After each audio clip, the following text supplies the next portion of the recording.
What's up, guys? Today just wanted to talk to you real quick about this little AdTech glue gun. Been using this for about the last 2 years and it is holding up really well, besides the spaces where I have forgotten to clean it.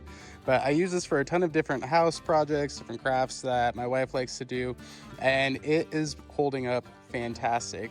It's basically made out of just hardened plastic, and then all you do is stick a hot glue rod in the back of it. Then you have a really nice trigger system here to just let out however much you want.